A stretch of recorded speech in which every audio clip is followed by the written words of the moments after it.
Good morning po sa bawat isa. Kay sarap magpuri sa ating Panginoon, di po ba? Sino po nawala ng boses kanina? Sakit sa dito. But anyway, ang sarap pong magpuri. Ito sinasabi natin na basta para kay Lord, walang sayang.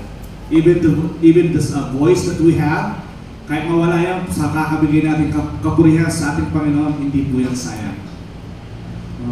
This December, we celebrate the Christmas. Though we don't know exactly what is the time or day that our Lord have been born, and yet, because of our faith in Him, we do believe tayo po'y naniniwala na pinanganak ang ating Panginoong Diyos dito sa mundo nito. Amen po ba? Kasi po kung hindi natin sineselebrate ang Christmas, we don't believe na pinanganak sa mundong ito ang ating Panginoon. That's the reason why we celebrate Christmas. Kasi po, tayo ay naniniwala na pinanganak ang ating Panginoon dito sa mundong ito. Kasi kung hindi natin sineselebrate ito, though hindi natin alam yung exact date, anong nangyari kay Jesus? Bigla na lang siyang dumating sa mundo na walang saksi o walang nakakakita at tapos sasabihin niya, ako ang Panginoon. Di ba? Parang may alinlangan. Pero nakita natin 2,000 years ago, may mga predictions sa kanya na darating siya upang iligtas ang mundo. Alam niyo ang pinaka-sign? Ang pinaka-sign na darating ating Panginoong Diyos, alam niyo po ba? Isang tala. Makikita po ito sa Numbers 24:17. Sabi niya, I see him but not now, I behold him but not near. A star will come out of Jacob, a scepter will rise out of Israel. He will crush the foreheads of Moab, the skull of all people of Shem. Sino po ang nag-predict ito? Kilala natin ito. Ito yung may asno na nagsalita. Si Balaam.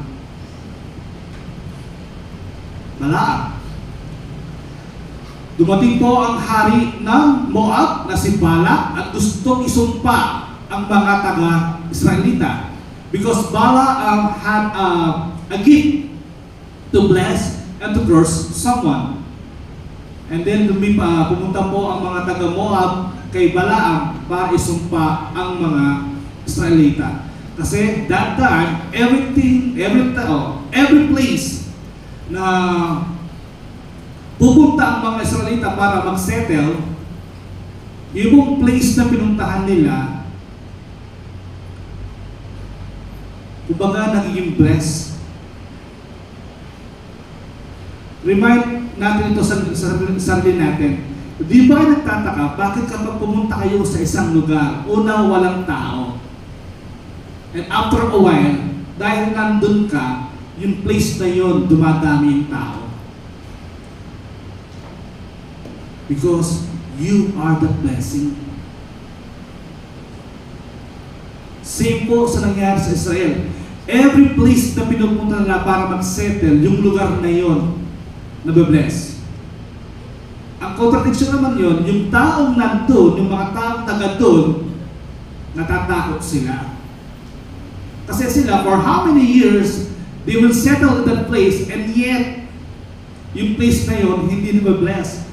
But this foreign people, foreign group, pumunta lang doon to settle for how many months, and then, yung lupain, nagiging fertile. That's why, ito yung nakita ni King Balak. At balak niyang ipasumpa ang mga taga-Israel. But, at dahil po ang Israel ay nasa kanlungan ng ating Panginoong Diyos, wala pong nagawa si King Balak. At ito pong nakita ni Balaam.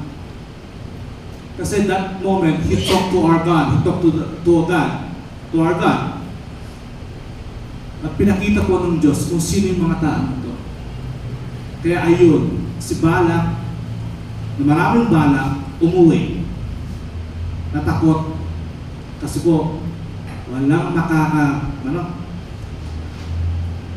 makakagawa ng masama sa mga taong pinili ng Diyos.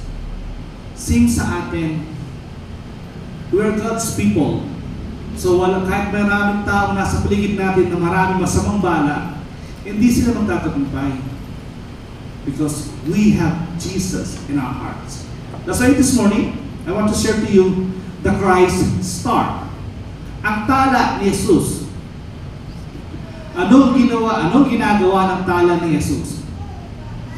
In verse 1 of Matthew chapter 2, nakita po natin yung mga bagay. Ang bagay, galing sa salitang Griego na magoi. It means astronomers. They are people who study celestial bodies. They are known people. They are sa ating pantas, sa ating lengguwahe is pantas. Ano sila? Mga taong aral. They know and they understand things.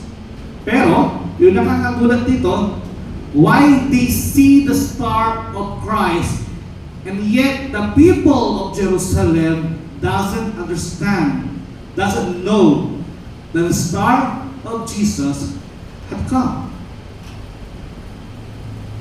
Ito yung tanong, bakit yung mga pantas, nakita nila yung tala ni Jesus, pero yung mga taong taga Jerusalem mismo, hindi nila napansin yun. Hindi nila nakita yung tala. Ano ba? Tulog sila? O nagtulog-tulugan sila? Kaya po sa mga ito, ating alamin ano yung na-experience ng mga magay that time when they see the star of Christ. Number 1, the star of Christ will point us to the truth. In verse 1 to 6. Sige po, kayo na magbasa. Marami siya. Diba? Where is the one who was being born the King of the Jews? Sabi nila. Some scholars says that this bagay or this pantas galing sa east but walang affirmative na certain place. Egypt ba? Saudi ba? Wala. But generally, they talks about they came from east. And Magay or Magi, hindi po sila hari. They are not kings. Traditionally, sa Pilipinas, sa Katoliko, they make them kings. Pero walang biblical scripture na nagsusupport dito na sila yung mga hari. So we should not call them kings or three kings. At basically, biblically, hindi po sila tatlo. But traditionally, ayon sa ating kinalakihan, tatlo sila. Di ba? May pangalan pa sila. But biblically, wala pong naka-address na name because they are a group of people. Nasabi lang natin silang tatlo because of the three gifts they presented to Jesus. But they are not three people. They are groups. At kung yung nakikita natin nativity, hindi po yung totoo.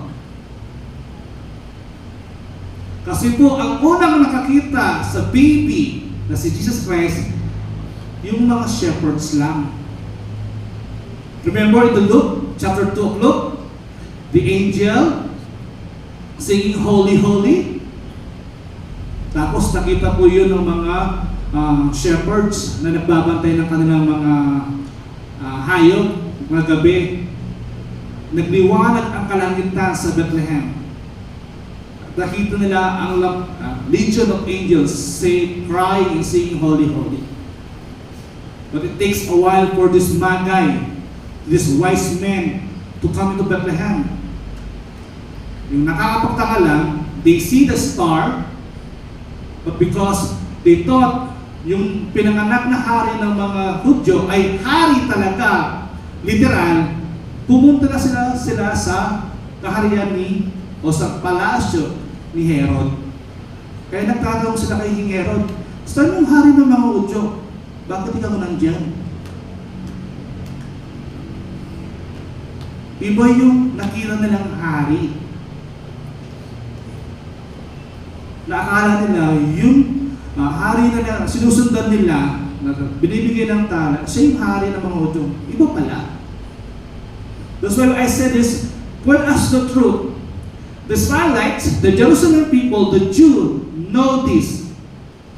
Because in Micah, it was being predicted sa Bethlehem papanganak ang hari ng mga Hudyo. And yet, ano nasabi po ng verse na to? Natakot at tumahabat ang mga Jerusalem at si King Herod. Supposedly, alam nila dapat ang scripture. They know the scriptures. They know the written word of God. They know the oral. Yung oral po ito yung throughout their life, sinasali sa pamamagitan ng pagsasalita yung scriptures sa kanila. Kaya by mind, they are knowledgeable about this, and yet they forgot yung pangako ng Diyos. Kung alam nila ang salita ng Panginoon, bakit nakalimutan nila itong katotohanan nito? Same sa atin. Most of us know the Word of God by mind, but by heart, malabo. They miss the opportunity to worship the Lord. At ang nakakatawa pa dito, pumunta na nga ang mga wise men to say to them, to tell them that their kings have been born. Ano po yung sinabi ni Herod? Mauna na kayo. Pagkatapos nyo, kami naman. Di ba? Sabi niya, mauna na po kayo. But ang katotohanan po ito, may ibang balak si Herod. Kapag nakita niya ang tamang lugar kung saan ipinanganak ang hari ng mga Hudyo, he will kill that child because he was stricken of his throne. Marami sa atin ganyan.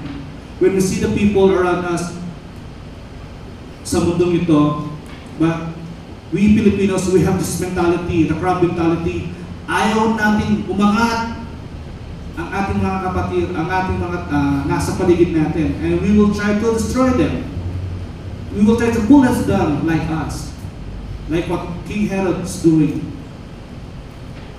But when we find the truth, as the Magi saw the truth, the Star of Christ, they are determined to do what is due. Since sa atin dapat, the Star of Christ pointed us to who is Jesus is. Tama ba? Pwede na. But, pinasonal, as we read the Word of God, as the people around us, our brethren in Christianity, telling us who is Jesus, nung accept natin si Jesus as a Lord and Savior, dun, that's a start. Nalalaman natin katotohanan. Nakikita natin ang katotohanan. Na-experience natin katotohanan. And yet, we've been blinded by our own pride and our own selves. See what King Herod did.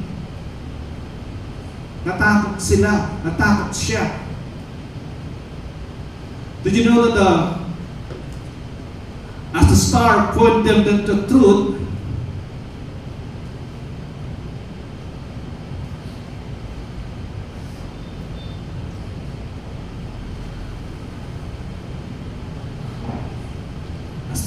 star point the truth, it means dapat alam na natin. The star of Christ ngayon, hindi na natin nakikita. Wala na. Wala na po yung star of Christ na to. Some says it's called the star of Bethlehem.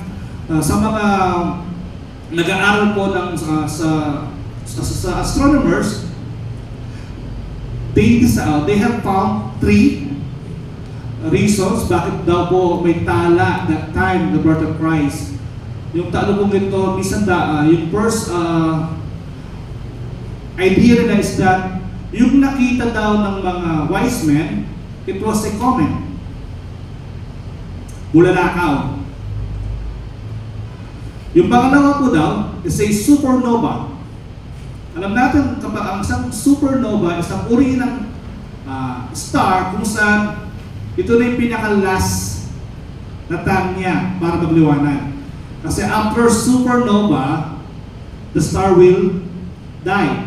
Kaya daw, maliwanag na maliwanag yung star na yun during the birth of Christ. And then, yung katlo po, start a planet, interjection of 2 planets, Venus and Saturn. Nagkadikit po ang dalawang planetang ito. As we can see naman po, sa tuwing gabi, nakikita natin yung Venus, di ba? It's like a star, and yet it's a planet. What if dalawang planeta nagkadikit? Doon di siya literal nagdikit, but nagka-align lang, di ba mas maliwanag? Ito yung nakita po daw, ito yung reason ng mga scientists, but they do believe that the time of Christ may talang maliwanag. May talang nagliwanag. It compared the Word of God. At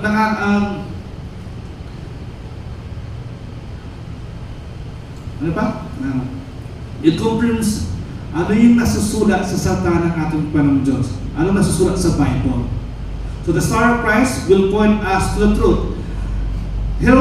King Herod made us eager yet deceitful inquirers, chief priests and teachers of the law who were able to quote the appropriate scriptures. Si King Herod, alam niya, he was eager because yung balak niya is kitilin ang buhay ng batang ito para mawala siya ng kakompetensya. As a Jew, as a fellow Jew, as a bilang isang Israelites, he know the truth. He find the truth. And yet, he doesn't want to believe in the truth. Same what the teachers of law, alam nila, kaya nilang i-interpret ang Word of God, and yet, they did not believe. Sa atin, how we interpret the Word of God and how we apply it sa mga buhay po natin. Have we found the truth about Jesus? Seen on what the Israelites. So kamukha po tayo ni Herod. Alam na natin, pero hindi natin gustong sundan o hindi natin gustong paniwalaan. And yet, the star of Christ point them to the truth. Secondly, the star of Christ will lead us to true worship. Verse 10 to 11, having followed the stars from the east, they arrived in Jerusalem, where they were to learn from Jews, scribes, and Pharisees that they are searching for the promised Messiah of Israel, who will be born to Bethlehem of Judea as prophesied by the prophet Micah. Prophet Micah is the one who prophesies kung saan ipangapanganak ang ating Panginoong Diyos. Diba? Nakita po natin ano yung ginawa po ng mga wise men when they see the child.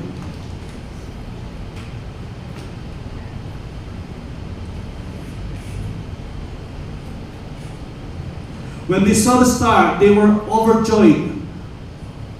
On coming to the house, they saw the child with his mother, Mary, and they bowed down and worshipped him. Tingnan niyo po, ang unang binanggit, ang bata kaysa sa kanyang ina. Saan nagpatariyapa? Saan nag-worship? Sino ang sinamba ng mga wise men? The child.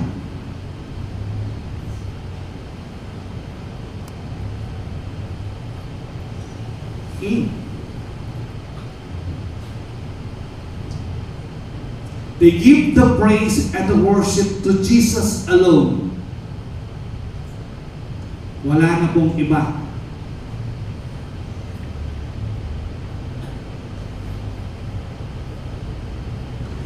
The wise men have been divinely directed in their search and were just rewarded. For how many months they are traveling from east to Jerusalem, and they've been rewarded.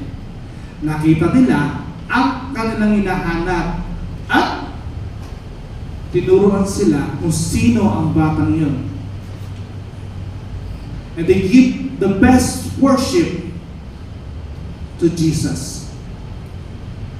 I remember one of Pastor Orly's Sunday preaching, the three kind of worshipers: the ideal, the idol, the idol. The idol worshippers, they are concerned about material things. The idol worshipper, they're staying away from the service.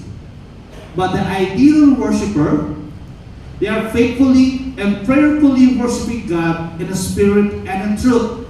This is what happened to the wise men.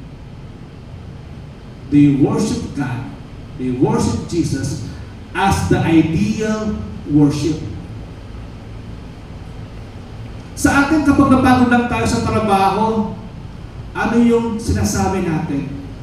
Pagod ako, wala akong time. Alam naman ni Jesus Christ yun. Sinamba ko naman siya kanina pag-gising ko. Church, worshiping the Lord is not an option.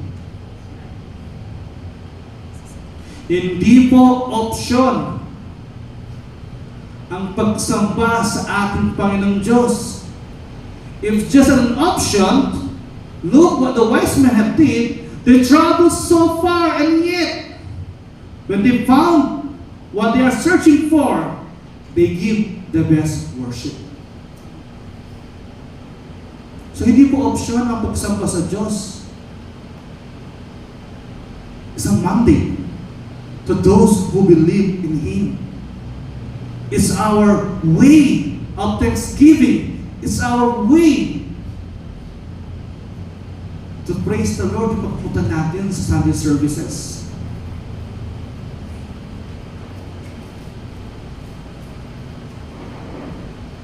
Hindi po sila nagdalawang isip na ibigay. Not only the worship, yung pagpirapa, but the thing they have, ano dala nila? Gold, myrrh, and frankincense. Did you know that gold, the gift of gold and frankincense and myrrh, yung gold daw po nag-represent sa deity ni Jesus Christ, His kingship and glory. The beautiful perfume of frankincense is said to signify His sacrifice, priesthood, and perfection, while the bitter taste of myrrh depicts Him as a prophet and represents His suffering and death on the cross. But in totally po, alam nyo, yung regalo po ng mga pantas, yun ang ginamit ni Maria at ni Jose para tumakbo dun sa Egypt. Why? Nung hindi po bumalik ang mga pantas kay Haring Herodes, ano po ang ginawa ni King Herod? Ipinapatay niya yung mga bata from 2 to 0 para ma-accomplish niya, wala na yung Savior, wala na yung King na sinasabi nila. Alam niyo mo, Bethlehem became a desolate place that moment. Bethlehem is crying because one generation nawala because of a selfish action of selfish, ambitious king. And lastly, the star of Christ will lead us or will guide us to trust God. Medyo dito po out of context ako, and I will try to idikit po sa ating sermon ngayon. Wise men from the east came. The travelers are called wise men, which is the ancient Greek is magoi. Misconceptions and legends about these wise men, they were not kings but wise men, which means they were astronomers. They were not only three, but probably a great company. They seem to have come not on birth night, but probably several months later. These people have gone to a too far away journey. But in verse 12, sige po, and having been warned in a dream not to go back to Herod, they returned to their country by another route.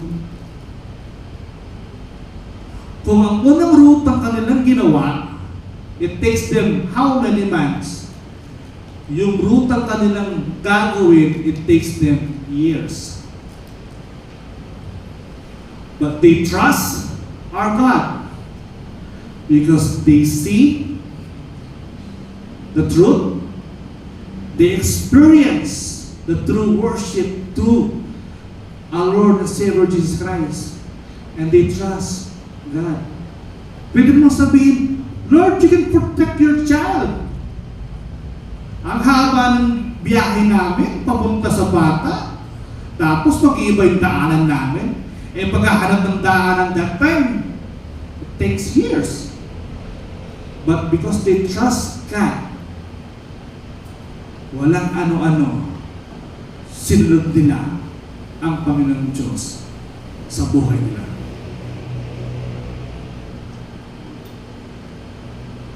Yun po yung tinuturo sa atin ng tala ni Jesus.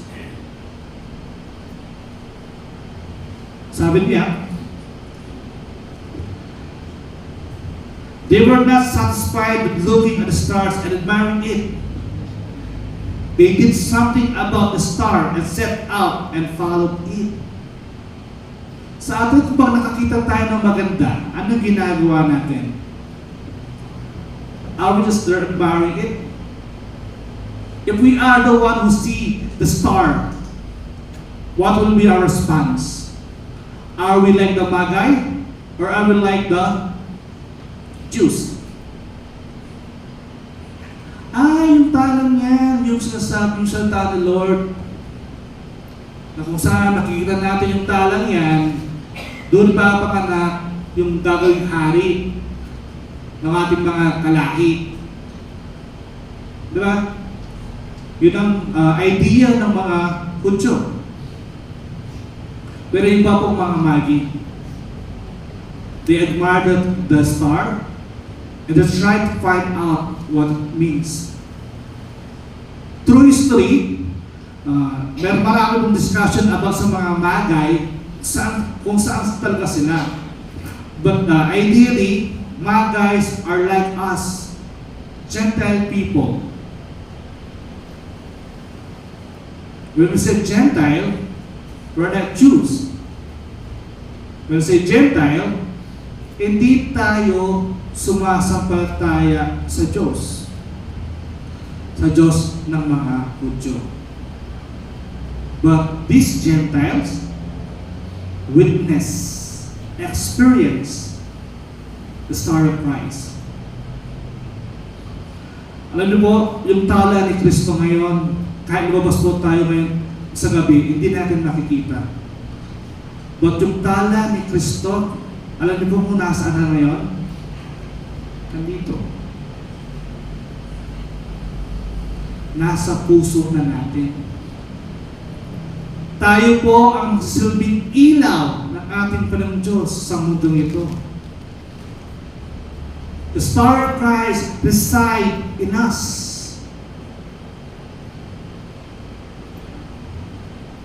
Tayo na po yung ilaw. Tayo na po yung tinitingnan ng tao. Dapat yung mga tao nasa paligid natin, makita nila ang kabutihan ni Jesus. Ano po lahat ng mga liwanag na yan? Pinakita natin yan. They say the Filipino celebration of Christmas, siya yung pinaka-the best. Siya yung pinaka-matagal. But everything that we see on that event, they are temporary. Darating ang araw, lahat ng mga ilaw na nagbe-blink na yan, na ilaw na maliwanag na yan, darating ang pagka-oras, mamamatay yan. Pero yung ilaw ni Kristo na nasa puso natin lahat, hindi po yan mawawala. Hindi mawawala ang tala ni Kristo na nasa puso po natin. And this morning po, I want to bargain sa mga parents.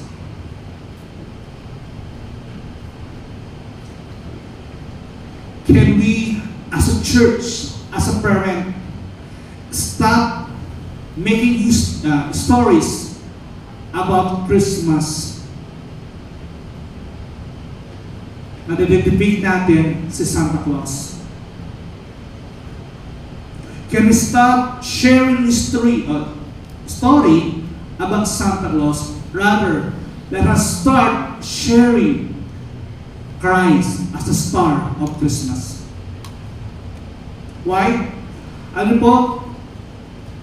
Gumagawa tayo ng fantasy world sa mga isipan ng ating mga anak. That when the big Christmas is all about magical season, material delight, good things, gifts, and when they go out in the real world, they are in this delusion. What it means? Kapag pupunta na sila sa tunay ng mundo when they grow up, the fantasy that we create in their mind, hindi pala totoo.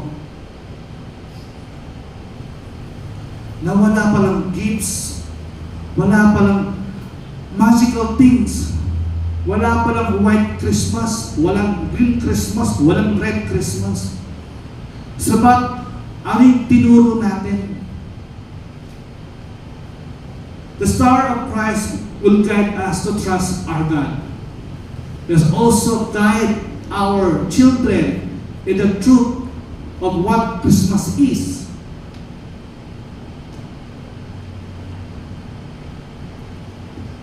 Kasi po hindi natin gagawin yon, nakikita po natin this generation, they have an IQ above normal level, but they have an EQ on a low level.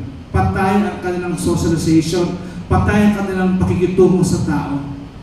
But they are knowledgeable, like what the priests and scribes of that time. And yet, they do not understand yung moralidad ng buhay because of the fantasy that we create in them when they was a child. You and I, ano yan? Ako at kayo, meron po tayong pwedeng mahalagang gagawin sa buhay po ng ating mga anak. Sa mga bata na nakakasalungan natin. Let's proclaim the true essence of Christmas. Let's say what Christmas is. I remember po yung pamangkin ko, siya pala, si Tara. We are in a situation na babat sabi niya, I want a Christmas tree. Yan. Bakit sabi ko? Wala lang. Wala, I just want a Christmas tree. Doon po lang nyo, sige, we will buy a Christmas tree, but this thing is just a decor, nothing else. Can you see po, within our church, we don't have any figurines of Santa Claus? Or yung medyas? Santa socks? Why? Because si Tara po, tinuturoan namin siya as her young age, he will trust Jesus Christ rather than sa mga nakikita niya sa kanyang paligid. And we will try in her limited knowledge kung sino si Jesus Christ sa buhay niya. We try, tinuturuan po namin yung mga nakikita mo yan during Christmas. They are there. But nawala na. Wala silang ibig sabihin. Yung true Christmas, the true spirit of Christmas, sa puso natin. Sa puso mo, sabi namin. And that is, yun po yung natin bilang mga magulang. At although, hindi lang sa mga magulang, tayo nandito sa church. Let us remind ourselves who is the Christ of Christmas. Let us remind our young generation the importance of saying what Christmas is. And I will end in this quote. Jesus Christ is Lord and will receive the praise He is due. May our lives be spent for the sake of Christ being praised. Ito po yung tunay dahilan